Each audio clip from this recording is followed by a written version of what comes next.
Hi అండి అందరికీ welcome back to our channel కొండ రేణుక 555 బ్లాగ్స్.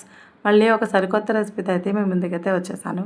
ఈరోజు నేను చూపించబోతున్న ఈ recipe eggless caramel pudding recipe అండి. ఇది ఒక స్వీట్ డిజర్ట్ రెసిపీ.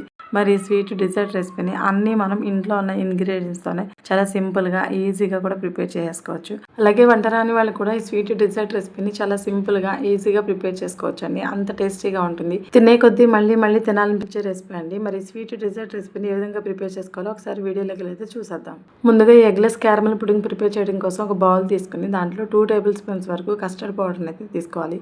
ఈ కస్టర్డ్ పౌడర్ అనేది నేను బయట మార్కెట్లో దొరికిందే తీసుకున్నానండి. మీకు ఇంట్లో అవైలబుల్గా ఉంటే కూడా తీసుకోవచ్చు. ఈ కస్టర్డ్ పౌడర్కి సరిపడినంత పాలు అనేది యాడ్ చేసుకుని 1 నిమిషం పాటు బాగా మిక్స్ చేసుకుంటూ కలుపుకోవాలి. ఎటువంటి ఉండలు కానీ గడ్డలు కానీ లేకుండా బాగా మిక్స్ చేసుకుంటూ కలుపుకోవాలి. ఇలా కలుపుకోవడం వల్ల ఏంటంటే మనం చేసేటటువంటి ఈ ఎగ్లెస్ క్యారమెల్ పుడింగ్ అనేది చాలా పర్ఫెక్ట్గా వస్తుందండి. ఇలా బాగా మిక్స్ చేసుకోవాలి. ఇలా మిక్స్ చేసుకున్న తర్వాత ఈ మిశ్రమం మొత్తాన్ని కూడా ఒక 5 నిమిషాల పాటు పక్కనైతే పెట్టేసుకోవాలి. ఇప్పుడు ముందుగా క్యారమెల్ని అయితే ప్రిపేర్ చేసుకుందాం. దానికోసం ముందుగా స్టవ్ ఆన్ చేసి కడాయి పెట్టుకుని 1/2 కప్ వరకు షుగర్ని యాడ్ చేసుకుని ఈ షుగర్ని కదపకుండా మనం అడుగున ఒక లేయర్ లాగా ఇలా ఏర్పరచుకోవాలి. ఇలా ఏర్పరచుకున్న తర్వాత మీడియం ఫ్లేమ్ మీద 2 నిమిషాల పాటు అసలు కదపకుండా వదిలేయాలి. ఇలా వదిలేస్తే కనుక మనకి అడుగు నుంచి షుగర్ అనేది మెల్ట్ అవుతుందండి. ఇక్కడ వీడియోలో చూస్తే మీకు క్లియర్గా అర్థమవుతుంది. ఇలా బాగా మెల్ట్ అయినప్పుడు షుగర్ని బాగా మిక్స్ చేసుకుంటూ కలుపుకోవాలి. ఇలా మిక్స్ చేసుకుంటూ కలుపుకోవడం ఏంటంటే షుగర్ అనేది పూర్తిగా మెల్ట్ అయిపోతుంది. ఇలా మెల్ట్ అయ్యేటప్పుడు వెంటనే కలర్ అనేది చేంజ్ అవుతుందండి. కలర్ అయితే మనం పర్ఫెక్ట్గా చూసుకోవాలి. లేదంటే క్యారమెల్ అనేది ఈజీగా మాడిపోతుంది. మాడిపోతే మనకి ఫ్లేవర్ అనేది తినేటప్పుడు కాస్త చేదుగా అనిపిస్తుంది. దానికోసమని ఇక్కడ క్యారమెల్ అనేది కలర్ అనేది పర్ఫెక్ట్గా తెలుసుకోవాలండి. ఇలా కొంచెం బ్రౌన్ కలర్లోకి మారిన తర్వాత బాగా మిక్స్ చేసుకుంటున్నప్పుడు ఇది కలర్ అనేది చేంజ్ అయిపోతుందండి. కలర్ అయితే చాలా ఫాస్ట్గా వస్తుందండి క్యారమెల్ అనేది. ఇలా బ్రౌన్ కలర్లోకి రాగానే మనకి స్టవ్ ఆఫ్ చేసుకోవాలి.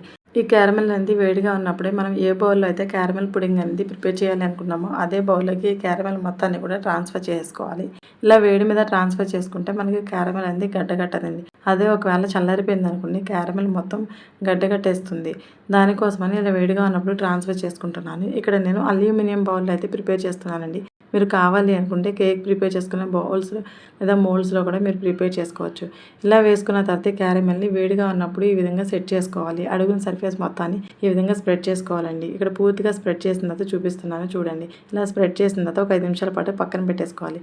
5 నిమిషాల్లో క్యారమెల్ అనేది మనకి అసలు ఇటు జరగకుండా సెట్ అయిపోతుందండి. 5 నిమిషాల తర్వాత మీకు క్యారమెల్ అనేది చూపిస్తున్నాను చూడండి ఎలా సెట్ అయిపోయిందో బౌల్కి స్టిక్గా. ఇలా సెట్ అయినటువంటి క్యారమెల్ బౌల్ని ఒక 5 నిమిషాల పాటు పక్కనైతే పెట్టేసుకోవాలి. ఈ లోపు మనం మిగిలిన ప్రాసెస్ ఏంటో చూసేద్దాం. ముందుగా స్టవ్ ఆన్ చేసి కడాయి పెట్టుకుని దాంట్లోనే 1/2 లీటర్ వరకు మిల్క్ని అయితే యాడ్ చేసుకుంటున్నాను. ఆల్రెడీ మనం కస్టర్డ్ పౌడర్లో కొంచెం మిల్క్ అనేది యాడ్ చేసాం కదా, మిగిలిన మిల్క్ని ఇక్కడ యాడ్ చేస్తున్నాను. మొత్తం కలిపి రెసిపీ కోసం 1/2 లీటర్ మిల్క్ అయితే యూజ్ చేస్తున్నాను. ఇలా మిల్క్ని యాడ్ చేసుకున్న తర్వాత ఒక పొంగు వచ్చేంత వరకు బాగా మిక్స్ చేసుకుంటూ కలుపుకోవాలి. ఇలా కలుపుకునేటప్పుడు మధ్యలో బటర్ని కానీ గీని కానీ యాడ్ చేసుకోవాలి. ఇక్కడ నా దగ్గర బటర్ అవైలబుల్గా లేదు కాబట్టి 2 టేబుల్ స్పూన్స్ వరకు గీని అయితే యాడ్ చేసుకున్నాను. ఇలా యాడ్ చేసుకున్న తర్వాత బాగా మిక్స్ చేసుకుంటూ కలుపుకోవాలి. ఇలా పూర్తిగా మెల్ట్ అయిన తర్వాత దాంట్లోనే 1/3 కప్ వరకు మనం ఇంట్లో రోజు ఉప్మా చేసుకుంటూ ఉంటాం కదా, ఆ ఉప్మా రవ్వని యాడ్ చేసుకోవాలండి. బొంబాయి రవ్వ అంటారు. రవ్వని యాడ్ చేసిన తర్వాత ఉండలు కానీ గడ్డలు కానీ లేకుండా బాగా మిక్స్ చేసుకుంటూ కలుపుకోవాలి. ఇక్కడ రవ్వ అనేది మిల్క్ని అబ్జర్వ్ చేసి దగ్గర పడుతుంది అనుకున్నప్పుడు దాంట్లోనే మనం ముందుగా కలిపి పెట్టుకున్నటువంటి కస్టర్డ్ పౌడర్ మిశ్రమాన్ని కూడా యాడ్ చేసుకోవాలి. ఈ కస్టర్డ్ మిశ్రమాన్ని యాడ్ చేసిన తర్వాత 1 నిమిషం పాటు బాగా మిక్స్ చేసుకుంటూ కలుపుకోవాలి. ఎటువంటి ఉండలు కానీ గడ్డలు కానీ కట్టకుండా బాగా మిక్స్ చేసుకుంటూ కలుపుకోవాలి. ఇలా బాగా మిక్స్ చేసి కలుపుతున్నప్పుడు ఇక్కడ మనం ఆల్రెడీ కస్టర్డ్ పౌడర్ ఉప్మా రవ్వ 2 వాడాం కాబట్టి ఈ 2 కూడా బాగా కుక్ అయ్యి కాస్త ఈ మిశ్రమం అనేది దగ్గర పడుతుందండి. రవ్వ అనేది మిల్క్ మొత్తాన్ని కూడా అబ్జర్వ్ చేసుకుని కాస్త స్టిక్కీగా అనిపిస్తుందండి. అలా స్టిక్కీగా అనిపించినప్పుడు దాంట్లోనే 1/3 కప్ వరకు షుగర్ని యాడ్ చేసుకోవాలి. ఇలా షుగర్ని యాడ్ చేసిన తర్వాత ఒక 2 నిమిషాల పాటు బాగా మిక్స్ చేసుకుంటూ కలుపుకోవాలి. ఇలా కలుపుకోవడం వల్ల షుగర్ అనేది పూర్తిగా మెల్ట్ అవుతుంది. ఇలా షుగర్ అనేది పూర్తిగా మెల్ట్ అయినప్పుడు ఈ మిశ్రమం మొత్తం కాస్త లూజ్ అనిపిస్తుందండి. ఇలా లూజ్ అనిపించినప్పుడు 2 నిమిషాల పాటు బాగా మిక్స్ చేసుకుంటూ ఉడికించుకోవాలి. ఇలా ఉడికించుకోవడం వల్ల కాస్త దగ్గర పడుతుంది. ఇలా దగ్గర పడినప్పుడు మనం కన్సిస్టెన్సీ అనేది అడ్జస్ట్ చేసుకోవాలండి. ఈ కన్సిస్టెన్సీలో ఉంటే సరిపోతుంది కాబట్టి ఇప్పుడు మనం స్టవ్ అనేది ఆఫ్ చేసుకుని ఈ మిశ్రమం మొత్తాన్ని కూడా కిందకి దింపేసుకుని మనం ముందుగా కోట్ చేసుకున్నటువంటి ఈ క్యారమెల్ బౌల్లోకి ట్రాన్స్ఫర్ చేసుకోవాలి. ఇలా ట్రాన్స్ఫర్ చేసుకుని మిశ్రమం మొత్తాన్ని ఈక్వల్గా సెట్ చేసుకోవాలి. ఇక్కడ వీడియోలో చూపిస్తున్న విధంగా గరిటతో ఈ విధంగా ఈక్వల్గా చేసుకోవాలి. ఇలా ఈక్వల్గా చేసుకున్న తర్వాత ఈ మిశ్రమం మొత్తాన్ని బేక్ చేసుకోవాలి. కాబట్టి ముందుగా మనం స్టవ్ ఆన్ చేసుకుని ఒక పెద్ద కడాయి పెట్టుకుని దాంట్లోనే అడుగు భాగాన ఒక 1/2 లీటర్ వరకు వాటర్ని యాడ్ చేసుకోవాలి. ఇలా యాడ్ చేసిన తర్వాత అడుగున మనకి ఏదైనా స్టాండ్ని కానీ ఏదైనా స్టీల్ గిన్నెని బోర్లించి పెట్టుకోవాలి.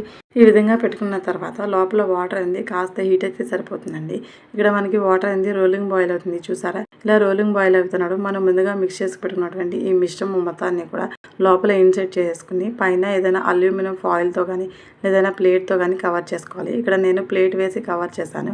ఈ కడాయి మొత్తాన్ని వేరొక ప్లేట్తో ఈ విధంగా కవర్ చేసుకోవాలి. ఇలా కవర్ చేసుకున్న తర్వాత 30 నుంచి 35 నిమిషాల వరకు కుక్ చేసుకోవాలి. 30 నిమిషాల తర్వాత ఒకసారి మూత తీసి చూపిస్తున్నాను. ఏదైనా స్టిక్ కానీ నైఫ్ కానీ గుచ్చినప్పుడు ఏమీ అతుక్కోకూడదు.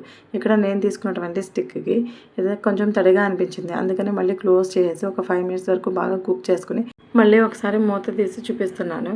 ఇక్కడ నాకు మొత్తం కుక్ అవ్వడానికి 35 మినిట్స్ అయితే పట్టిందండి. ఇప్పుడు నేను గుచ్చినటువంటి పుల్లకి ఏమీ అతుక్కోలేదు. ఇంకా స్టవ్ ఆఫ్ చేసి మిశ్రమం మొత్తాన్ని కూడా కిందకి దింపేసుకుని 2 అవర్స్ పాటు చల్లార్చుకోవాలి. ఈ క్యారమెల్ పుడ్డింగ్ అనేది వేడిగా ఉన్నప్పుడు అస్సలు డిమోల్డింగ్ చేయకూడదు. అలా చేస్తే విరిగిపోతుందండి. కాబట్టి 2 గంటల పాటు చల్లార్చుకోవాలి. చల్లార్చుకున్న తర్వాత ఒక నైఫ్ తీసుకుని ఎడ్జెస్ అనేది ఈ విధంగా లూజ్ చేసుకుని ఇప్పుడు డిమోల్డింగ్ చేసుకోవాలి. వేరొక ప్లేట్ అనేది పైన బోలించి ఇలా ట్యాప్ చేస్తే మనకి ఈజీగా డిమోల్డ్ అయిపోతుంది. చూసారు కదా ఎంత ఈజీగా డిమోల్డ్ అయిందో. అంతే అండి, ఎంతో టేస్టీగా ఉండే ఈ ఎగ్లెస్ క్యారమెల్ పుడింగ్ అనేది రెడీ అయిపోయింది. చిన్నపిల్లల నుంచి పెద్దవాళ్ళ వరకు కూడా చాలా ఇష్టంగా తింటారు. అంత టేస్టీగా ఉంటుంది. ఒకసారి ఈ రెసిపీని మీరు కూడా ట్రై చేయండి. నేనైతే మా ఇంట్లో ట్రై చేశాను. అందరూ చాలా ఇష్టంగా తిన్నారు.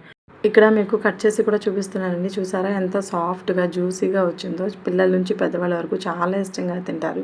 తినే కొద్దీ తినాలనిపించిన రెసిపీ అండి. ఒక్క మొక్కతో ఆగరు, ఇలా తింటూనే ఉంటారు.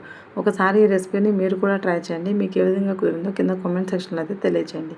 అలాగే eggless caramel pudding sweet dessert recipe అండి. మీకు కూడా నచ్చినట్లయితే నా ఛానల్ని లైక్ చేయండి, షేర్ చేయండి, అలాగే సబ్స్క్రైబ్ చేసుకోండి. అలాగే మన ఛానల్లో ఇంకా మంచి రెసిపీస్ ఉన్నాయండి. ఒకసారి ఛానల్ని చెక్అవుట్ చేయండి. అలాగే ఈ స్వీట్ డెజర్ట్ వీడియో మీకు నచ్చినట్లయితే లైక్ చేసి హైప్ చేయండి. Thanks for watching. బాయ్.